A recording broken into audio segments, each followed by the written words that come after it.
What up, everyone? I am Gallon Havoc, and I'm back with another episode of Inspired By. Sorry this took so long, as I was waiting a very long time for a very special package to come in before I actually did this. And if you saw my Witchblade unboxing video, you know what I'm talking about.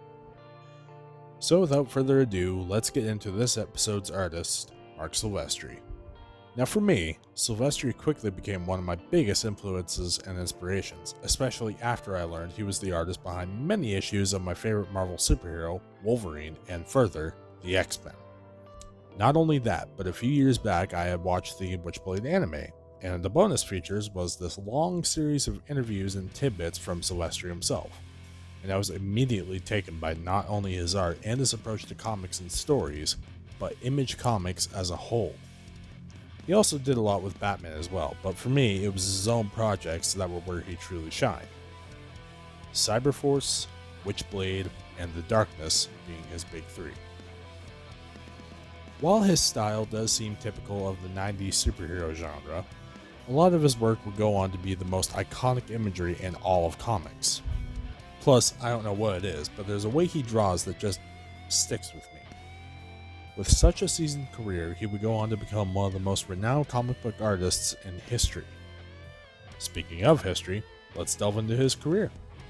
Silvestri's interest in comics began through his cousin, who was an avid comic collector, through which Silvestri would learn of the classic artists like Jack Kirby, Bernie Wrightson, and John Buscema. Silvestri himself would state that his biggest influences were Wrightson, Buscema, and Frank Frazetta. His comic career would begin with DC Comics and First Comics, a publisher that lived from 1983 to 1991.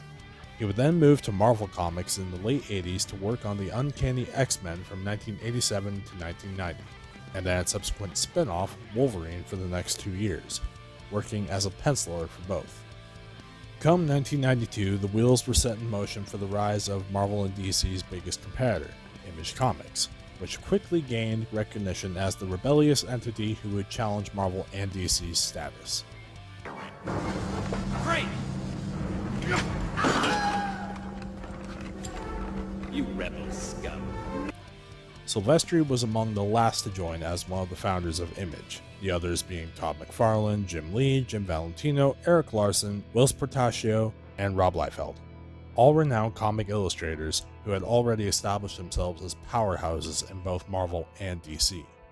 The Image Boys, as they came to be known as, were of a similar mind to stick it to the man and show that new original characters and stories could be successful. It was a success, with Image producing the likes of McFarlane's Spawn, Robert Kirkman's The Walking Dead, and Silvestri's own Cyberforce and The Darkness. Under Image, Silvestri would lead his own imprint called Top Cow Productions, with which all his projects would be released under. Yes, you heard that right. Top Cow. Cyberforce was the first title to be released by Silvestri the same year as Image's founding, which he acted as both writer and artist. He would also switch gears as the writer and co-plotter for codenamed Strikeforce, an offshoot of Cyberforce which launched in 1993. Through Top Cow, Silvestri would then release possibly their most successful titles in the form of Witchblade in 1995, of which he co-created alongside David Wall, Brian Haberlin, Christina Z, and the late great Michael Turner, and The Darkness a year later in 96, with Witchblade being my personal favorite of all of Top Cow's projects. However, tensions began to arise between the founders of Image, which would lead to Silvestri breaking off from them in 1996 for a short time. He would soon return, however Liefeld would sever his own ties shortly after. Silvestri would then help develop the 1997 video game Fighting Force, of which he wrote the story and illustrated the characters.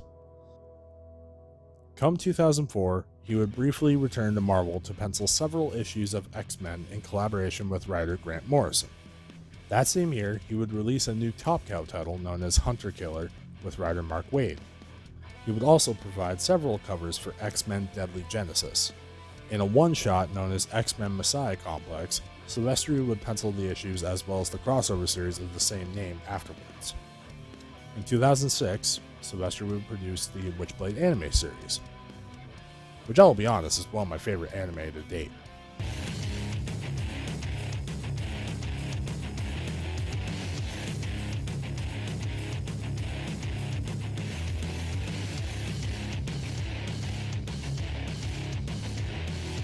Now hold it, I know what you're thinking. Scantily clad anime woman with extremely robust curves and assets. While yes, there's sex appeal, and a lot of it, I might add, the overall story is great and the themes are extremely relatable. Plus, the action's great, and the series encompasses what the original Witchblade comics were all about. I could do a review on that, honestly. The X-Men would once again be handled by Silvestri come the Dark Avengers crossover, known as Utopia in 2009, of which Silvestri was the penciler for the first issue. The same year, he would contribute to Image Comics' short-lived crossover series Image United, where he would illustrate all of his characters that appeared during its run. He also helped to produce both the video game adaptations of The Darkness. Come 2012, he illustrated a variant cover for Kirkman's The Walking Dead issue 100. And that pretty much covers the history of Marc Silvestri. Not as seasoned as Frank Miller's career, but Silvestri still cemented himself as one of the most iconic comic book artists of the late 80s and 90s. He worked with renowned X-Men writer Chris Claremont and illustrated many issues of the second most popular superhero team in the form of the X-Men and Wolverine issues.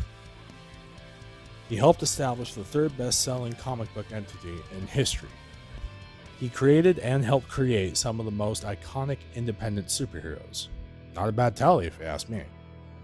Now on to his technique. Like I said before, Silvestri's style is typical of the superhero genre, especially in the 90s, where the usage of a lot of hatching was present to accentuate shadows and darkness altogether. Same with large muscles and weapons and pouches, which was especially prevalent in Image's comics, as well as extremely attractive women. Sex sells, after all. However, he created some of the most recognizable images in the comic book industry. He was responsible for things like Wolverine's quilled form, or the infamous crucifix cover of Uncanny X-Men number 251, which was actually recreated for Witchblade number 171, I might add. Another fun fact, Silvestri also illustrated the cover for the Witchblade/Wolverine crossover in 2004, a very overlooked event. Silvestri's style just leaps off the page and really establishes himself apart from others. Whether it's how naturally he can draw some of the most badass images, the amount of time he's been doing this for, or the fact that all he needs is a pencil and paper to drop some of the most original and awe-inspiring images without any reference whatsoever, he has cemented himself as one of the all-time greats. Now let's talk about how he inspired not only me, but many artists of today. The work he has done really goes to show that anyone who can draw can, deep down, come up with anything, albeit with a lot of practice, which is something he both practices and preaches. Not only is he an established comic book legend, he also helps others to better their own drawing ability, pushing their own ideas further while giving them advice without changing their original idea. I can only hope to meet him someday, and he is probably my second favorite artist of all time. And he's a really cool dude from what I've seen. His work on Witchblade, The Darkness, the X-Men, and Wolverine has always stood out to me, and his approach to storytelling through art is truly inspiring. So with all that said and done, as per tradition, here's my own rendition of not only Wolverine, but Sarah Pazzini, bearer of the Witchblade, and Jackie Estacado, the host of The Darkness. Three of my favorite characters in all of comics, all of which Silvestri was heavily involved in. So with that, what do all of you think of Silvestri's work? Who is your favorite comic book artist and superhero? Let me know. Next episode, we'll be covering Silvestri's fellow Image founder, Todd McFarlane, of Spawn and Venom fame. In the meantime, everyone, I am Gallant Havoc, and this has been another episode of Inspired By. I will see you in the next one.